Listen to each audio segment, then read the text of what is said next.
Hello বন্ধুরা, মৈনাক চলে এলাম নতুন একটা ভিডিওতে। আজকে এই ভিডিওতে জিতু কামাল শিরিন পাল অভিনীত ধারাবাহিক চিরদিনই তুমি যে আমার নিয়ে কথা হবে।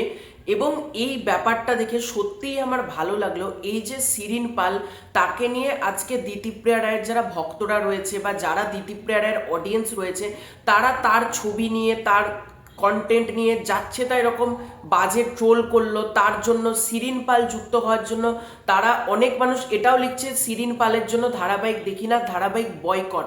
তাদের অ্যাটলিস্ট শেখা উচিত। এবং শিরিন পাল সত্যি এতটা বড় মনের মানুষ, আমি এটাই বলবো যে ইন ফিউচার জিতু শিরিন জুটি ভবিষ্যতে আমি আবারও দেখতে চাই। সেটা ধারাবাহিক না হলেও কোনো ওটিটি কন্টেন্ট হতে পারে বা কোনো সিনেমা হতে পারে, এই জুটি অবশ্যই আবার কাজ করা উচিত। এবং শিরিন পাল দিতিপ্রিয়া রায়কে নিয়ে অবশেষে একটা মন্তব্য করেছেন এবং এই মন্তব্যটা সত্যি বলছি এতটা ভালো লাগলো আমার, তাই জন্য মনে হলো এই ভিডিওটা করি।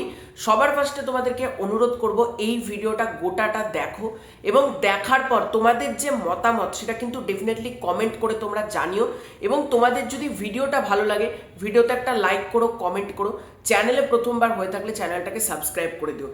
তো শিরিন পালকে অনেক সময় অনেকবার প্রশ্ন করা হয়েছে দিতিপ্রিয়া রায়কে নিয়ে, সে সেরকম ব্যাপারটা নিয়ে মুখ খুলেনি। বা এটাও প্রশ্ন করা হয়েছিল যে তোমাকে নিয়ে তো দিতিপ্রিয়া রায়ের ভক্তরা ট্রোল করছে, তুমি কি বলতে চাও, সেটাতেও সে মুখ খুলেনি। কিন্তু অবশেষে সে যে উত্তরটা দিয়েছে আমি তোমাদেরকে পড়ে শোনাচ্ছি। তো খবরটা তোমাদেরকে পড়ে আগে শোনাই। জিতুদার সঙ্গে শুটিংয়ের ফাঁকে জমিয়ে গল্প করে দিতিপ্রিয়ার কাছে আমি কৃতজ্ঞ। শিরিন পাল কি বলছেন? পায়ে পায়ে বেশ অনেকগুলো দিন হয়ে গেল অপর্ণাকে আপন করে নিয়েছেন তিনি। ছোট পর্দায় প্রথম কাজ, তাও মুখ্য চরিত্রে। এখনো যেন খুশিতে ভাসছেন অভিনেত্রী শিরিন পাল। ধারাবাহিক চিরদিনই তুমি যে আমাদের নায়িকার চরিত্রে বেশ অনায়াসেই দর্শকদের মন জয় করেছেন এই নবাগত নায়িকা।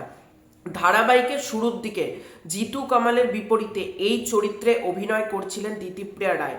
কিন্তু কয়েক মাস যাওয়ার পরে বেশ কিছু সমস্যার জন্য ধারাবাহিক ছাড়েন দিতিপ্রিয়া। একটা সময়ে জল্পনা শুরু হয়েছিল ধারাবাহিক বোধহয় বন্ধ হয়ে যাবে, কিন্তু আদেও তা হয়নি, বরং দিতিপ্রিয়ার জায়গা নিয়েছেন শিরিন। চিরদিনই তুমি যে আমার টেলিভিশনের প্রথম কাজ অভিনেত্রীর। এর আগে থিয়েটার করার অভিজ্ঞতা রয়েছে শিরিনের। ছোট পর্দায় কাজের অভিজ্ঞতা কেমন হচ্ছে তার এবিপি লাইভ বাংলাকে শিরিন পাল বলছেন, একেবারে নতুন আর খুব ভালো একটা অভিজ্ঞতা। জীবনটা যেন একটা নিয়মের বাঁধে পড়ে গিয়েছে। সকাল সকাল ঘুম থেকে ওঠা, জলখাবার তৈরি করে শুটিংয়ে যাওয়া, সারাদিন শুটিং, মেকআপ, চিত্রনাট্য ঝালিয়ে নেওয়া, আর তারপরে বাড়ি ফিরে তাড়াতাড়ি শুয়ে পড়া যাতে পর্যাপ্ত বিশ্রামটাও হয়। ফ্লোরেও সবার সঙ্গে খুব ভালো সম্পর্ক। অনেকটা ছোট আমি, তাই সবাই আমাকে যথেষ্ট স্নেহ করেন, সাহায্যও করেন। দিতিপ্রিয়া ছেড়ে যাওয়া চরিত্রে অভিনয় করছেন শিরিন। তুলনায় ভয় হয়েছে? অভিনেত্রী বলছেন, একটা মানুষ কাগজে লেখা চরিত্রকে রক্ত মাংসের রূপ দেয়। সেখানে দর্শকদের মনে একটা মানুষের চেহারা বসে রয়েছে। সেই জায়গায় নতুন মুখকে আপন করে নেওয়া দর্শকদের কাছে বেশ কঠিন। আমি তো সবটা জেনেই কাজে এসেছিলাম। দিতিপ্রিয়া রায়ের সঙ্গে আমার আলাপ নেই, কিন্তু আমি ওর কাছে কৃতজ্ঞ। উনি চরিত্রটা ছেড়ে গিয়েছেন বলেই তো আমি এত বড় সুযোগটা পেলাম। নিজের 100% দিয়ে চেষ্টা করছি মানুষের মন জয় করার। ধারাবাহিকের পর্দায় জিতু শিরিনের রসায়নে মজে দর্শক। পর্দার বাইরে সম্পর্কটা কেমন? শিরিন এটাও বলেন, আমাদের অধিকাংশ দৃশ্যই ওর সঙ্গে, তাই অনেকটা সময় একসঙ্গে কাটে। যখন একটু ফাঁকা সময় পায় তখন অভিনয় থেকে শুরু করে সিনেমা, বই, অনেক বিষয় নিয়ে আলোচনা করি। দিতিপ্রিয়া যে সময় ধারাবাহিকে অভিনয় করছেন সেই সময় জিতুদা অনেকটা একা নিজের ঘরে থাকতেন। শর্ট দিয়েই ফ্লোরে ফিরে যেতেন নিজের ঘরে। শুটিং ফ্লোরের এখনকার পরিবেশ কেমন? শিরিন বলছেন, আগের পরিবেশ কেমন ছিল সত্যিই তা আমার জানবার কথা নয়, তবে এখন আমরা সবাই মিলেমিশে কাজ করি। ধারাবাহিকে সবার সঙ্গে খুব ভালো সম্পর্ক কাটছে। সবাই আমাকে পরামর্শ দেন, কখনো এটা বলেন না যে এটা হচ্ছে না, ওটা হচ্ছে না। টিআরপি কি ভাবায় শিরিনকে? অভিনেত্রী বললেন, না, ভাবার চেষ্টা করি। আমার যেটুকু কাজ প্রাণ ঢেলে অভিনয় করা সেটুকুই করি। বিশ্বাস করি অভিনয় ভালো হলে টিআরপিও আসবে। এই যে আজকে যারা দিতিপ্রিয়া রায়ের অডিয়েন্স রয়েছে তাদের একটু দেখা উচিত।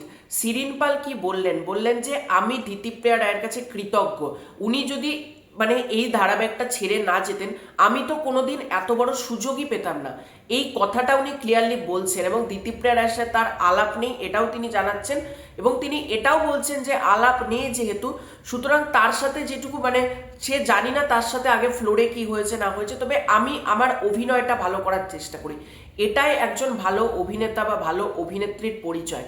সত্যি বলছি, আমি দিতিপ্রিয়া রায়ের যারা অডিয়েন্স রয়েছে আমি তাদের কাছে অনুরোধ করব, দয়া করে ধারাবাহিকটাকে নিয়ে কোনো রকম হেট্রেড বা নেগেটিভিটি ছড়াবেন না।